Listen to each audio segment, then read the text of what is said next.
Eder. Mac. Pallister. La matematica non è una opinione e nemmeno le distanze lo sono. Se alle 14:25 massimo 14:30 Sebastiano era a Cava Falcanoni, come può aver risposto alla chiamata di Claudio Sterpin? L'amante di Liliana le telefona alle 14:56. Dalla Cava a via Verrocchio in bici ci vogliono non meno di 35-40 minuti.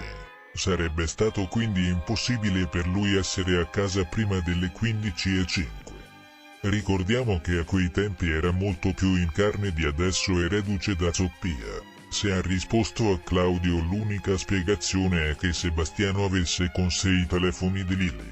Il tragitto per tornare a casa sua oltretutto prevedeva una salita molto ripida. Gli sarebbe scoppiato il cuoricino. Quindi era in bici, come disse a Silvia e come vide coi suoi occhi Salvo. Dobbiamo addirittura dedurre che oltre ad aver eliminato i 2 video ha pure disattivato il contapassi sul cellulare di Liliana, che altrimenti avrebbe registrato questa attività. Ehi, non dimenticare di iscriverti a questo canale.